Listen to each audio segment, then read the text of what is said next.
Hi అండి, అందరికీ నమస్కారం. ఈరోజు మనం కొబ్బరి ఉండలు మోదక్ షేప్లో ఎలా చేయాలో చూద్దాం.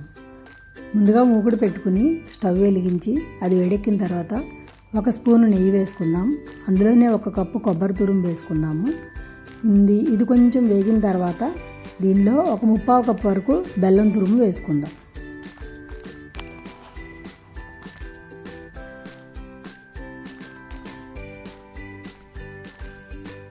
ఈ కొబ్బరి తురుమును బెల్లాన్ని బాగా కలిసేలాగా కలుపుకోవాలి.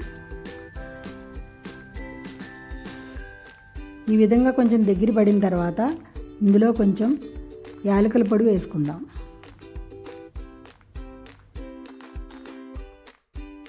ఇప్పుడు ఇందులోనే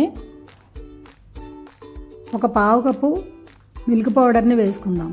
ఇది పూర్తిగా ఆప్షనల్ అండి, ఉంటే వేసుకోవచ్చు లేతే లేదు. ఇది కూడా బాగా కలిసేటట్టుగా కలుపుకోవాలి.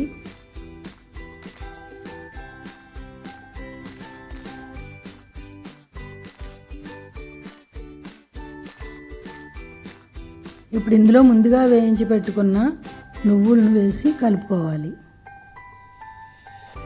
తర్వాత మోదక్ మౌల్డ్ తీసుకుని అందులో ఈ కొబ్బరి లౌజును పెట్టుకుని పూర్తిగా నింపుకున్న తర్వాత ఈ వీడియోలో చూపిస్తున్న విధంగా ప్రెస్ చేసి బయటికి తీసుకోవాలి. ఒకవేళ మోదక్ మౌల్డ్ లేనట్టయితే ఈ విధంగా లడ్డూల్లాగా చుట్టుకొని పెట్టుకోవచ్చు. ఇది నచ్చితే కనుక లైక్ చేయండి, షేర్ చేయండి, కామెంట్ చేయండి, సబ్స్క్రైబ్ చేయడం మాత్రం మర్చిపోకండి. Thanks for watching. అందరికీ వినాయక చవితి శుభాకాంక్షలు.